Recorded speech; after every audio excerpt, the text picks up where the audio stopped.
Joining us now is Pierre Lavoie, who was the CEO and creative director of Hyptique, one of the handful of multimedia studios that define interactive culture in France from 1994 to 2005. Hyptique has directed a large part of the cultural production of that decade and has also published a number of titles under its name, mostly in the field of music. Eric Swenson from the United States is the co-founder of Necro Enema Amalgamated, a creative partnership with Superver to produce Blam, a notorious series of 3 CD-ROMs, and there's one, I think only one that is visible at the exhibition at email. Oh, okay. Brother. Because yesterday I only saw one. So. Subsequently to NEA, Eric has worked on the forefront of digital media, design, publishing, and information services, and is currently responsible for the product management and design for Scopus, Elsevier's premier abstract and citation database of peer-reviewed literature. Jean-Louis Boissier, who is a professor of contemporary art at the University of Paris 8. As an artist, he has created interactive installation using video discs such as Le Bus, digital movies, and also CD-ROM such as Moment de Jean-Jacques Rousseau that was made in 2000. As a curator, he participated in the creation of various exhibitions such as Les Immatériaux in 1985 and another one that is called Les Machines à Communiquer in 1991. And Yves Bernard, who is the director of email, but before that was a scientific researcher and a computer scientist, and he founded the company Magic Media, who also produced a lot of digital computer-based artworks and several CD-ROM titles. And we will switch a little bit between English and French. And if anybody wants to ask a question, you can do it in either in English or in French. Maybe to start the discussion, in your talk, I think what we wanted to do with this exhibition is to address a type of work which you define a little bit as the CD-ROM era, and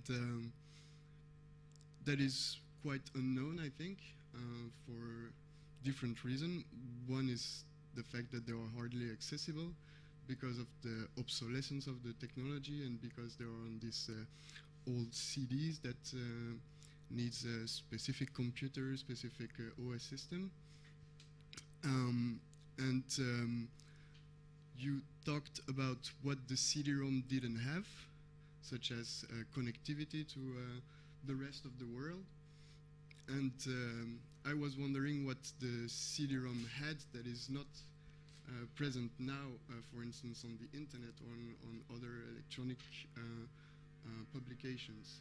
Because when I see these works gathered at the exhibition, I see a lot of creative ideas in the interfaces on how the user is supposed to walk or to discover all the content. And I think some of this has completely disappeared when the CD-ROM has disappeared.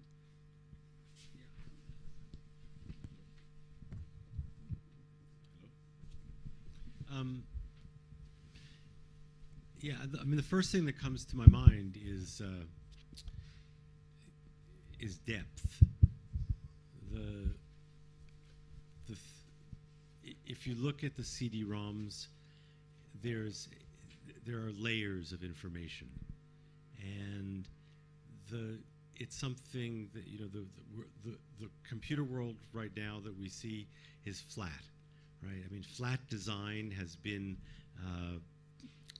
raised to an apotheosis, you know, by Apple and others, and there is a flatness that is, I think, problematic. I loved the depth of CD-ROMs, and it was, I don't know if people on the panel agree, but in my experience, the best designers of CD-ROMs were architects, people who had been actually trained in architecture, because they were very comfortable designing things with depth. And that, I would say that's the main thing that I miss presently, is depth. And maybe specifically in the Voyager CD ROM, the idea is to give the user tools to either discover a movie or a text and expand the content. And I think, like, for instance, in Blam, the goal of the CD ROM is not at all to like make a text more interesting or add tools to the user, but more to have him just like a spectator of what. And there's something about having a CD-ROM that is interactive, but that is also not really interactive, and where you're a little bit victim of all these images that flashes on the screen. And yeah, so for those of you who are not familiar, Necro-Enema Amalgamated had a primary philosophy based around two slogans. One was interactivity is a lie, and the second was there are no strong words, only weak ears. So our Necro-Enema Amalgamated agenda and other documents that we produced in that time period, get into the depths of this philosophy. So I won't repeat all of it here. But the bottom line was that we were basically also presenting a meta-commentary on the rhetoric of the time that was centered around this notion that the new media, the new digital media, empowered users and was going to create a dog and flower love fest of new opportunity.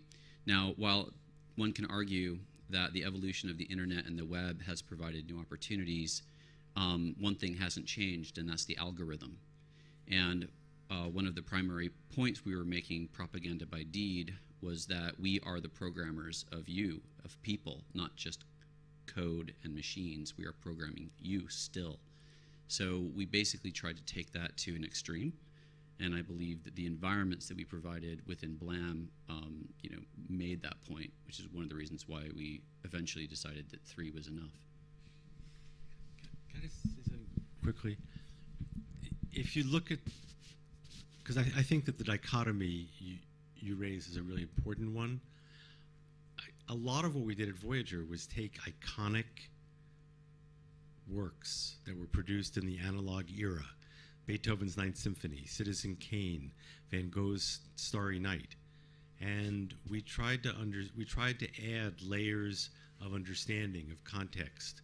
We tried to understand, how do you take these iconic works and bring them with us into the digital era in a way that respects the original and also enhances it in some way.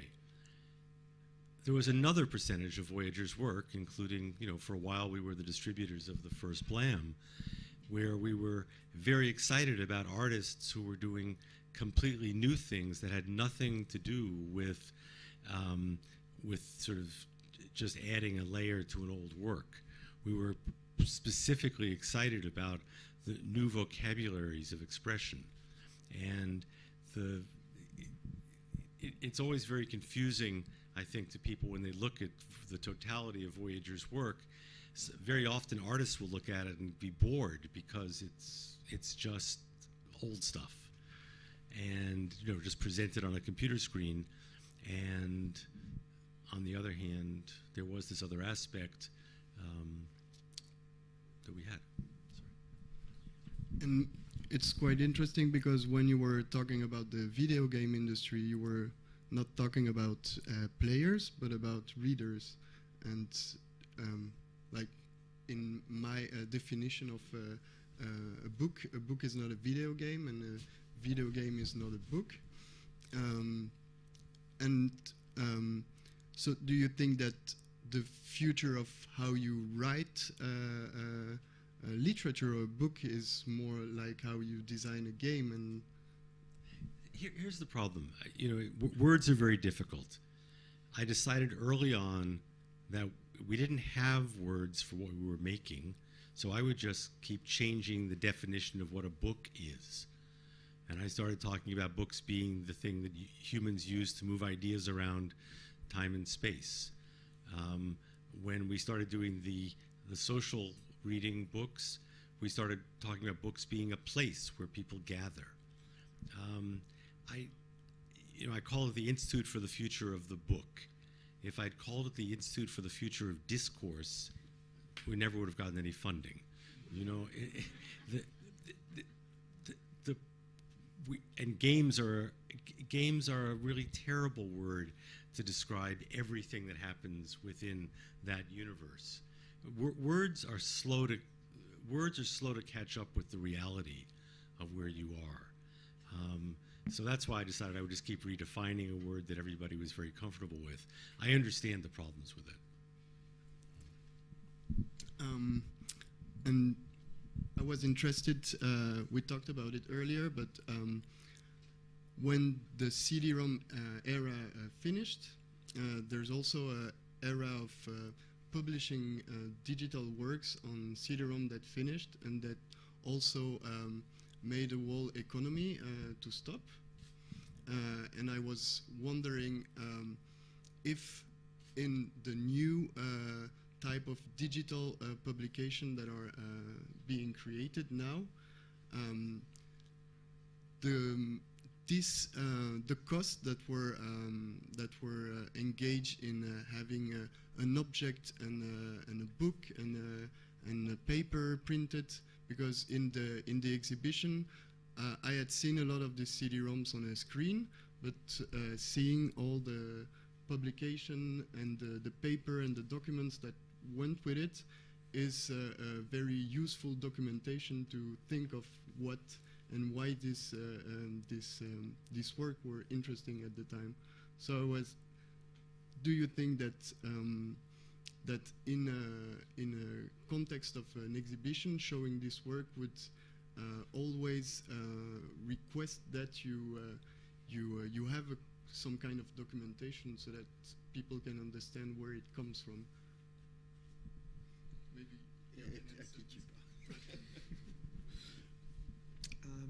Well, showing the original works with its packaging, booklet, and so on is indeed important because it gives really also the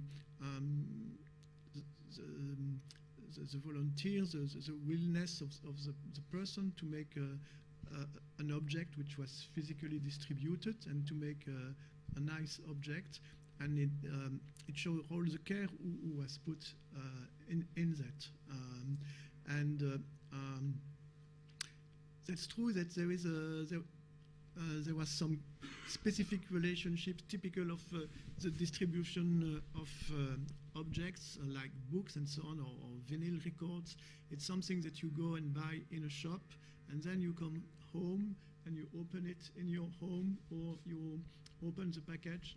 So there is some kind of pleasure about that. And then there was something new. You insert this disc into your computer and something happens. So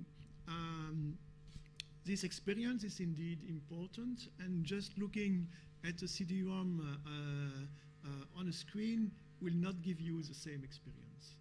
At the same time, if you want to give access to this content, again, well, it's better to see them virtually than nothing. And probably many contents have an interesting value just being seen on a screen. What's interesting also is to see that, because I teach also in many art schools, and we have many people coming at email, we see the desire of many young people who are digital-born native, who want to go out of the digital, who want to go back to physical things. And in a way, I'm myself surprised now that we have, because all this packaging were in shelves at email for years, and now we have exhibited them. And yes, it's incredible, this physicality, and it's very near what many people are looking for. Can I say something about that? The one thing is, you don't know what you're missing if you haven't missed it. So, you know, the notion of packaging and all of the literature that accompanied the products at the time was something we just didn't know better.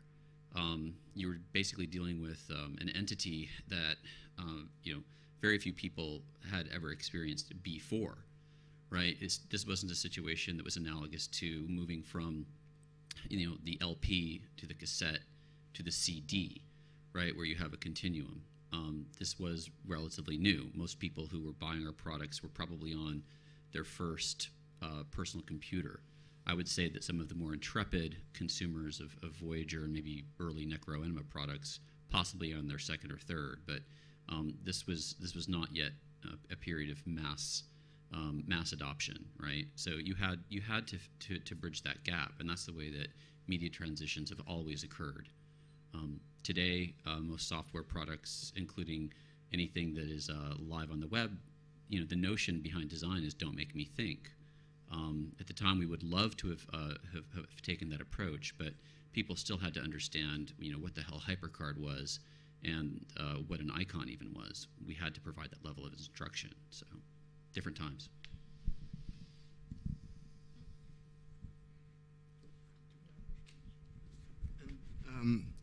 It's interesting that these CD-ROMs are very linked and tied to the tools that were enabling them to be created, such as HyperCard and Director.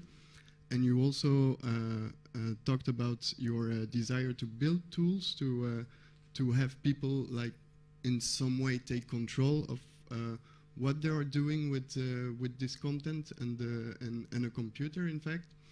And in one of the interview, Gert Loving says that one of the difference between the CD-ROM era and now is that the geeks have won in some way, just because all these people that were doing stuff with HyperCard and Director didn't have necessarily, just like you, the knowledge to do these things. And so do you think that now we're going somewhere where tools just like HyperCard and Director will enable people to create new form and not just create a website as it already exists? One of my favorite stories is to say that the very, very, very first thing that Steve Jobs did when he returned to Apple was to kill HyperCard. He hated HyperCard, which is not surprising given the fact that he then went and managed to build, or he didn't do it, but he had built the iPad, a device that is purely for consumption. So that instead of kids all over the world learning how to program, they're learning how to consume. And I think Gert is completely right in this regard. I mean, I'd like to think that in hundreds of years from now, when the history is written, Steve Jobs will be the most, disliked villain of the era. That, however, is going to require a complete shift in our society's thinking. What we didn't talk about, and I don't know that we will, but the reality is that print comes along in the 15th century, and over the next couple hundred years, it changes everything about how humans see themselves, how they organize society, et cetera, et cetera. Well, digital technology is more powerful than print. The changes that are going to take place are going to be deeper than the ones that saw the rise of nationalism, the rise of capitalism, the rise of our sense of an individual. And how that transition takes place is profoundly important. And it's going to be an incredible struggle between different forces for the next probably a couple hundred years if we don't, manage to, kill the planet off before then. Go ahead. Well, I just wanted to make an echo on that. And my perspective is that, what compares to Gutenberg and the invention of print is maybe the internet or the propagation, the web and everything. And what really, the only event in our history that relates to the computer and what we can do with it is the invention of writing, actually. And this puts us in a perspective of thousands of years of change. There was prehistory, and then there was history, and then now there will have been prehistory, pre-digital history, and now we're in history, and it'll take us at least hundreds of years to understand what's happened to us in this process.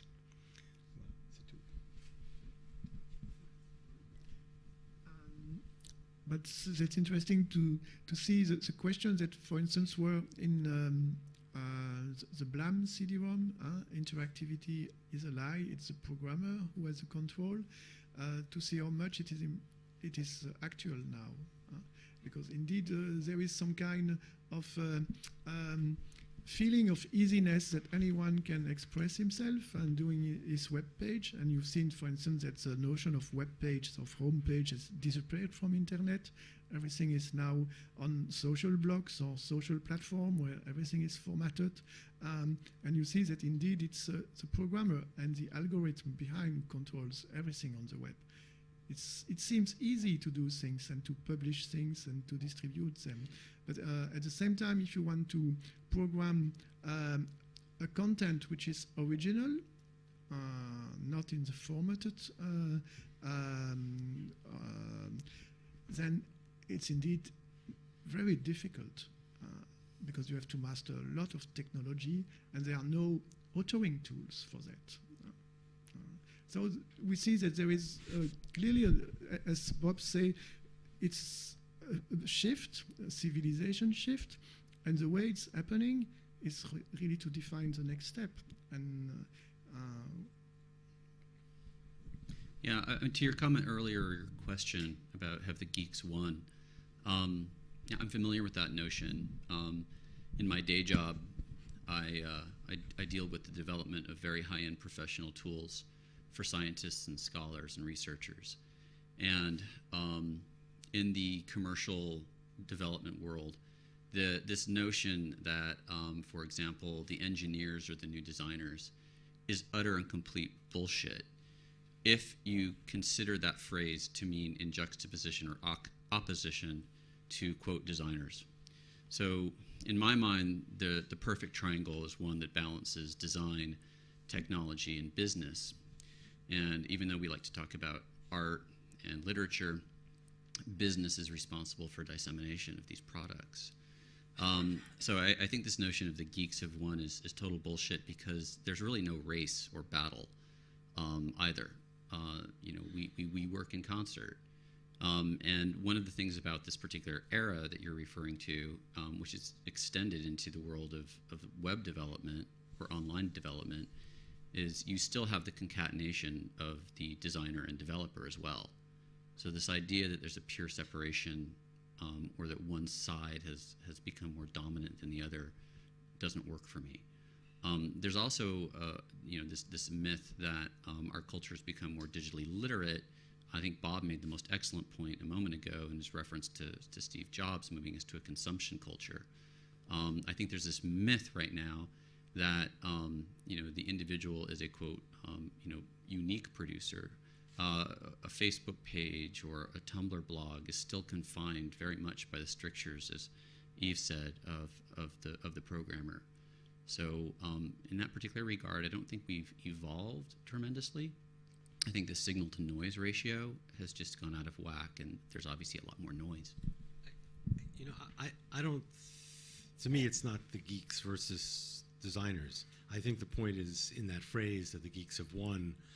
I think what the intent is to suggest that ordinary people who were who were doing stuff at a certain point are not anymore.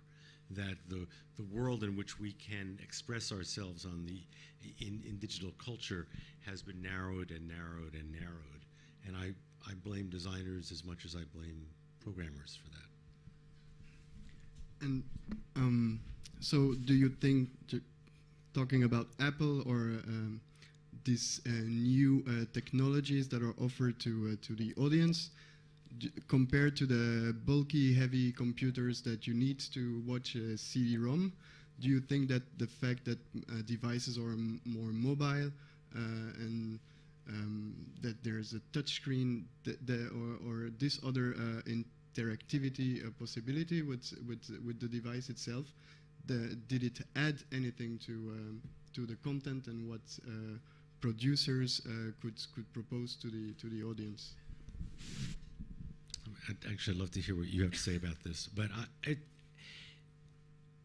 there's a movement out in the marketplace to push everything onto the phone. I can read on my phone, but I can even watch a movie on my phone. But there's a point at which, when you think about what we could have in terms of a huge landscape with sort of endless boundaries and layers and levels, that's very hard to put on a phone. If you want to do social reading, to have a commentary in one margin and the text, whether that's a movie or text in another space on a phone, gets really difficult. I would sort of argue that we don't win as a culture by moving our expressive forms all into this one little form factor. I'd like to think it's transitional. I'd like to think that eventually every surface is going to sort of be possible for display, and you're not going to have to limit yourself to this little device. But I think the current trend is not a progressive one. I think it serves broadcasters and markets. I don't think it serves the culture. And or you were developing CD-ROMs to add, for instance, to a museum or to a collection of a particular artist. And now that you're working in the field of museums and communicating about the works or the objects in the museum, do you also feel that these devices don't add something to what you were already doing with CD-ROMs? These devices mean? Like, mobile devices or... I'm not such a fatalist, I guess. I'm more optimistic about what's happening. I think much of this, as we were saying before, is escaping us. We don't have much control. And I think, so there is no moral about directions. And even if we want to picture Steve as Darth Vader or something like that, I think there's a pretty organic quality to all this development. And I think we have to be humble about what we actually control and what's happening.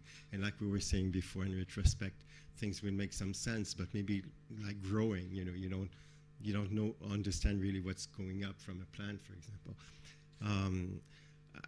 Mobile devices bring into view lots of users that we have never dreamed about before, that can be used in space, for example.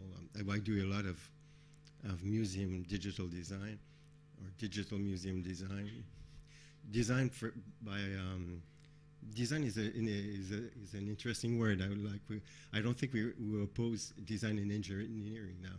We talk about design thinking, and the word is becoming broader and broader, and every kind of creative things that we can do is called design in a way. And so we're all designers somehow if we have a creative production. In museums, all these tools are very useful there, and we haven't begun to explore the dark cavern of the possibilities that we can come up with. I think it's just fabulous, and just to fall back on some of the things that we said before, the possibilities are almost too immense. What I like most about the CD-ROM era is that the constraints were so terrible that it forced upon us a necessity of being creative. And the CD-ROMs that we did, the most interesting ones were the first ones, when we were on each screen discovering the possibilities and the constraints. We should write a book about what it means to have 256 colors instead of millions of colors. It was tremendous. The first CD-ROM was just black and white. Yeah. So I don't know. It was since I'm just going to escape the question now to generalize over the whole thing. I think, like Bob said, there were lots of dead ends in the CD-ROM thing, and to bounce on what you were saying before, one of them is that it was a material object growing on immaterial creation. I mean, it was also digital, but the net wasn't around yet to carry it. So we had to distribute it on physical object, which was some kind of contradiction. And you'd have to buy this at a very high price, and you didn't know what you were buying because you couldn't test it. You can listen to it, and you had lots of technical problems with it. You couldn't take it on the bus, which the iPad that Bob despises allows you to. You know, there was some. Yeah. So, but we were doing CD-ROMs, and I was comparing it to other means of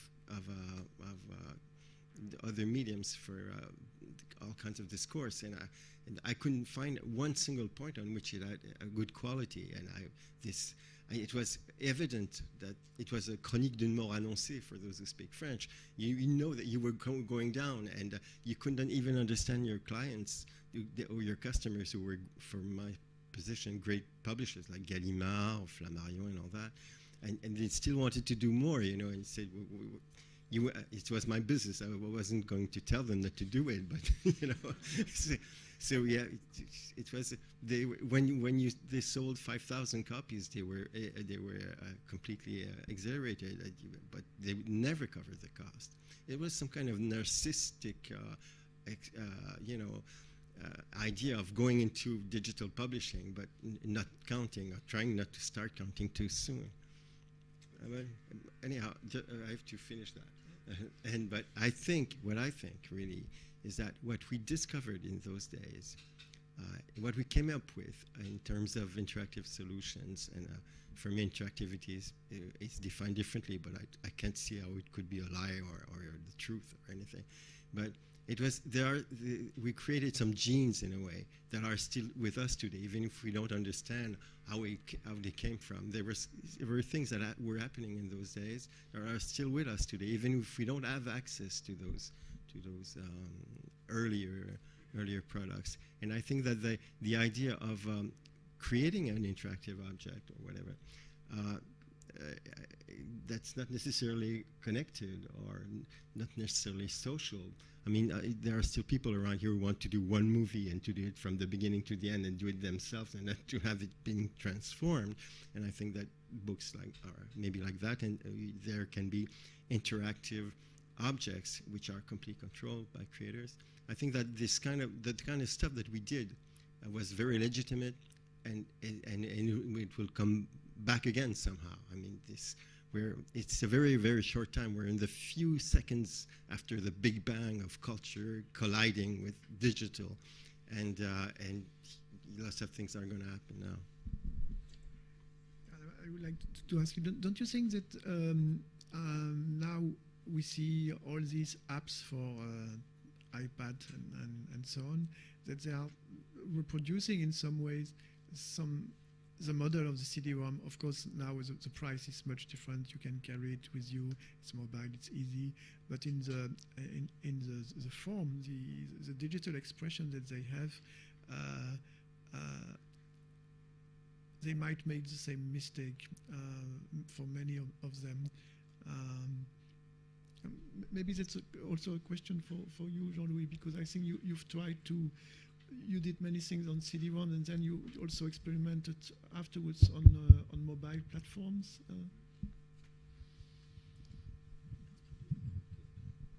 I speak French. Okay. It's easier for me. Je reviens un petit peu en arrière. Je pense que, en effet, quand nous faisions des CD-ROM, nous aimions faire des objets qui soient dans une boîte, dans une couverture, et c'est vrai que je pense principalement notre référence était le livre. Par exemple, quand j'ai travaillé avec le ZKM en 1994, on a fondé cette collection, cette série Art Intact, avec l'idée absolument délibérée de faire ressembler à un livre. Je dois aussi dire qu'à cette époque-là, j'ai acheté, ou on m'a donné énormément de CD-ROM, et que la plupart sont restés dans leur boîte sans que jamais je les sorte. Donc il y avait quand même un problème. So what Jean-Louis Boissier just said is that at the beginning, when they were doing CD-ROM, they were always referring to the book to start the creation of this CD-ROM. And with the collection that he made with the ZKM, Art Intact, that was always the starting point, like try to make a book with a CD-ROM.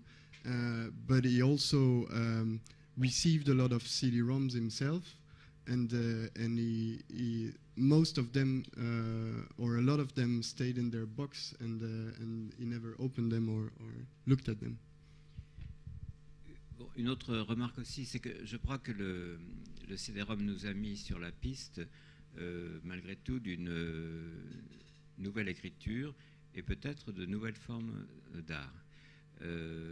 Dans ce cas, pour ma part, j'ai été amené à distinguer ce qui relevait du design de l'interface, parce qu'en général on prononce ce mot interface, et à ce propos je pense que beaucoup de choses qui ont été inventées en termes d'interface pour les CD-ROM se sont retrouvées très naturellement sur le web.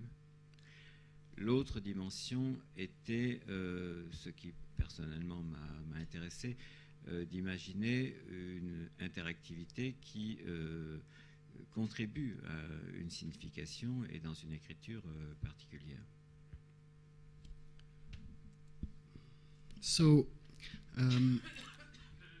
what Jean-Louis just said is that CD-ROM led or opened the way for a new kind of writing, and in fact a new kind of art form, and which was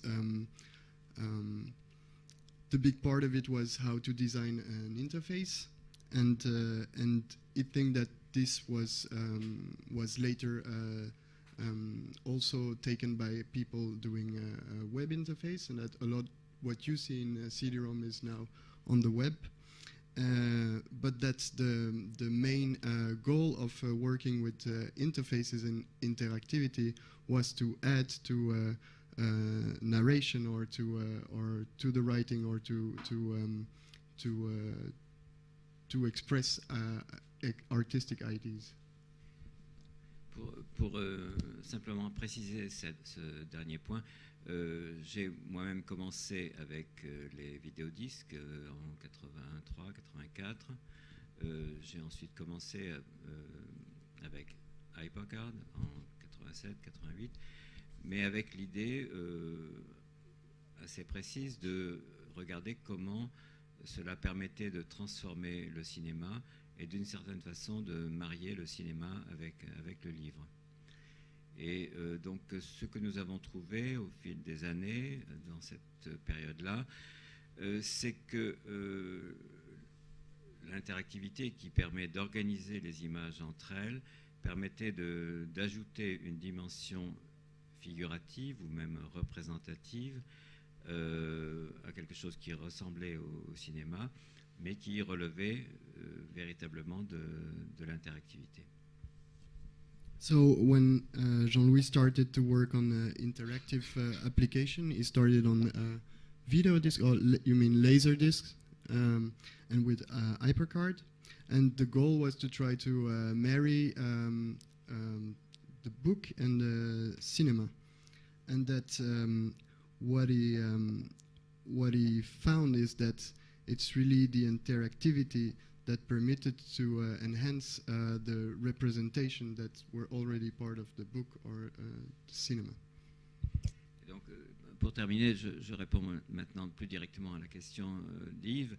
Je me suis amusé l'année dernière dans un workshop que j'ai fait à Taipei, à Taïwan, à reprendre exactement le schéma et le principe d'un premier programme que j'avais réalisé sous HyperCard en 88, qui s'appelle Album sans fin, qui précisément essaie de mettre des images animées sur les pages d'un livre.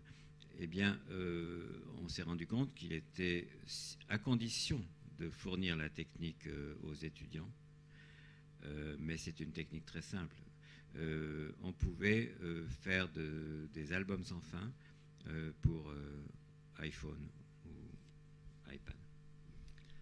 So in a workshop in Taipei, he tried to reproduce the scheme of work that an application and a work that he had made with HyperCard, which is called Album Sans Fin. So it's like a book without a hand or an end, which is putting animated images on a book. And although you have to give the people the technical tools, but with the people that were participating to the workshop, it was very feasible to make such a work on an iPad or an iPhone.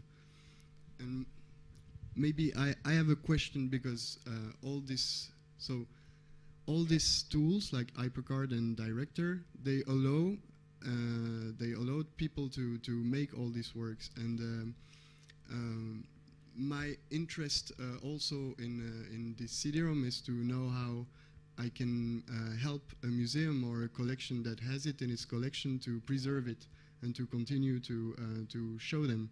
And so in not so long, it will be impossible to gather the number of computers that we gathered at email. Old computers, they will break. Already some of them broke during the preparation of the exhibition. And I think that's, as someone working in the preservation field, I look at all these proprietary tools as bad, although you look at it with a very positive look, just because they're closed and because you can't access the source code and you can't preserve them and you can't do what you want. And I was wondering if now I feel that it's not the case. People creating stuff either for the web or for mobile devices have learned from this and are using open source tools and have an open source approach to their creation, just because it will enable them to continue working on them, and it will allow the collections to preserve them better.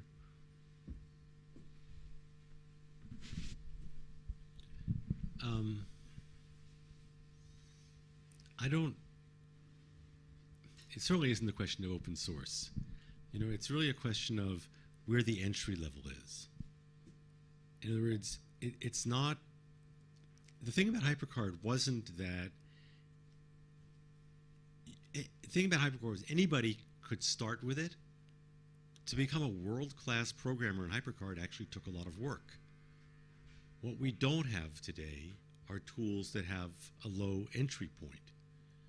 They should be open source. They should be, you know, I mean, everything you like about what's out there now is good, but what's missing from my perspective is the entry level position so that anybody can get started.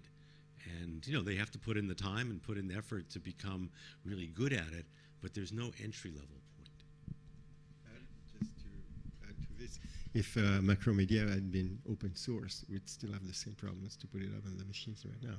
It wasn't that wasn't the real issue, just the evolution of the underlying technology, really. Yeah. Yeah, but with open source, you can still modify it if you want to have it to working on even if the company doesn't want, which Steve Jobs didn't want to pursue the development of HyperCard, but someone else could say, I'm interested in doing it. Yeah, one. Go. Yeah, I'm sorry, just to finish on that. But in the context of why we're here at the exhibition at iMAL and the ongoing exchanges that we have about the archaeology about multimedia, it's a big issue. Like you were asking, if people today do the same things, maybe or some of the things that we did earlier. It's important to keep access to that. And while we were doing it, we were conscious of the fact that we were burying cultural artifacts that nobody would be able to dig up in a few years while we're spending billions trying to figure out what those other guys did thousands of years earlier. So we're going into we're thinking about some kind of autoarchaeology to keep these things, these digital creations accessible, because they're more or less the Lascaux of the digital age, if you want to look at that way. And it's a difficult question. It's difficult in terms of technology and of money, and the kind of energy we need to do that. Not only to bring back what we kind of lost, but to think of something really new now. It's to be able to cope with the present and with the future, and not to have to go back to keep things around, but to right now to implement means of making sure that what we're producing will be accessible in the future. Well, it's not only open source. The big difference compared to 20 years ago, it's open standard. And what you see now is that everything is made in the web standards, which are open. So HTML, CSS, other formats, other language indeed. And this has two consequences. One, that there is no entry-level tool. You have to code, and you can do a lot of things with it, but there is no entry-level tool as before. The other thing that, of course, it will be easier to preserve that on a longer term, because the source is in this standard language. But the problem of preservation is not only the code, it's just really, and the tool, it's the whole environment. And there you see that everything which is made on the web now, in five years, the project that you do now will probably not run anymore. You will have to update it to HTML6 or anywhere. But you will have also to preserve some part of the internet environment. So if you see many artworks, net art projects, who are linked to other frameworks, API, web services, a lot of things. Well, of course, it's impossible to keep that. Everything has changed 5 years later. So how do you preserve that? It's not a question of open source. It's a question of the whole environment of services and infrastructure.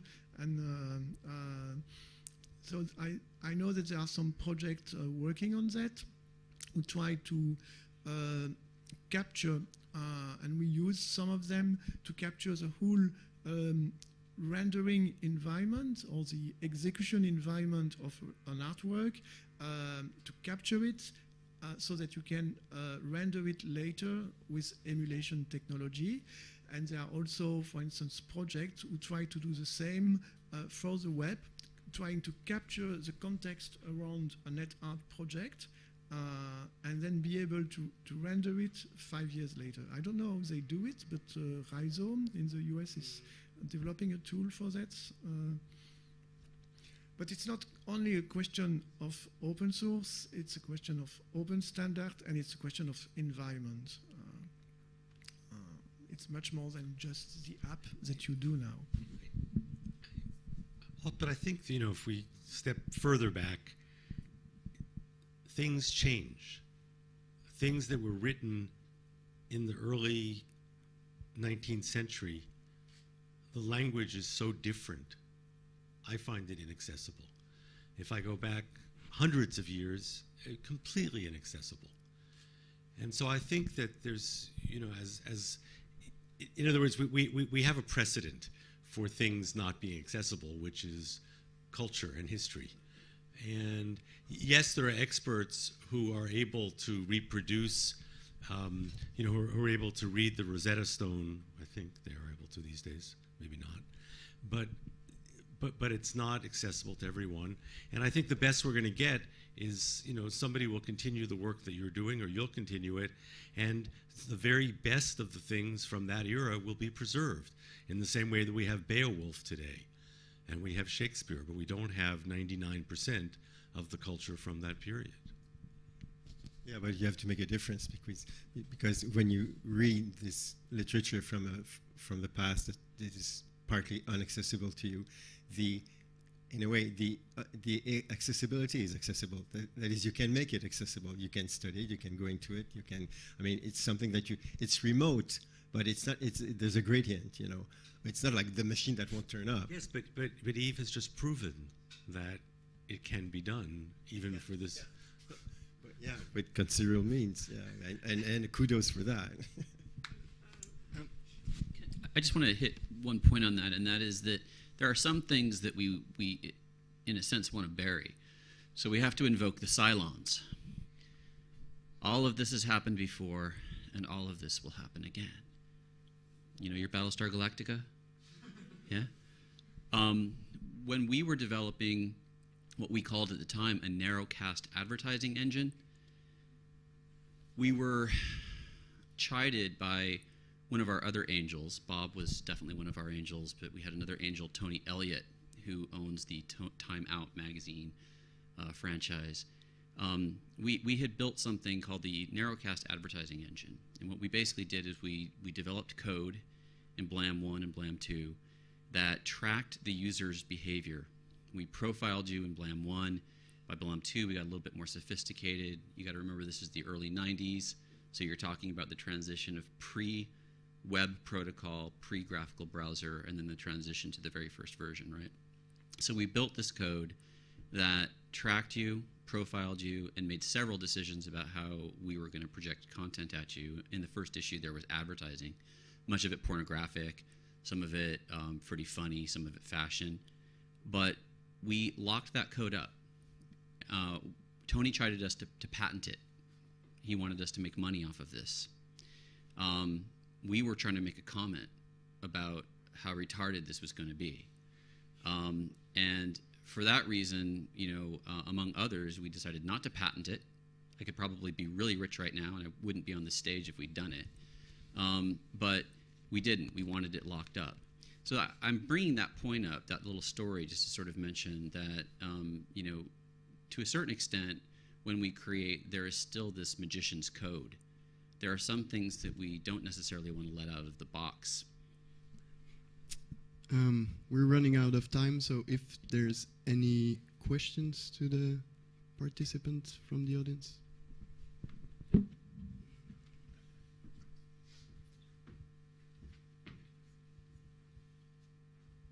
This is a question for Bob. I was interested for the application of the social book into classroom.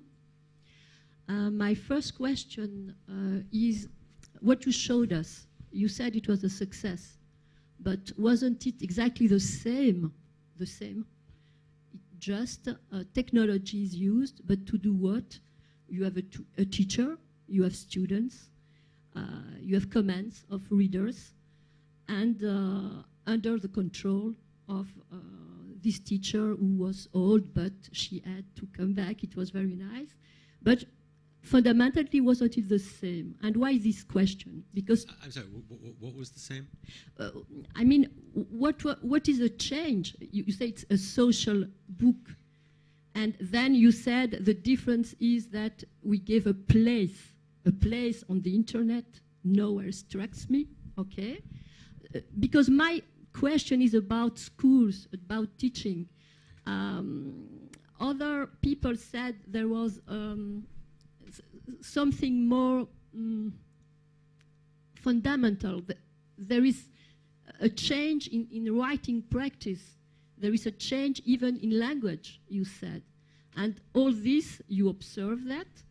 And I mean, if you do something in a school, where you have also to educate to media and criticism and so on,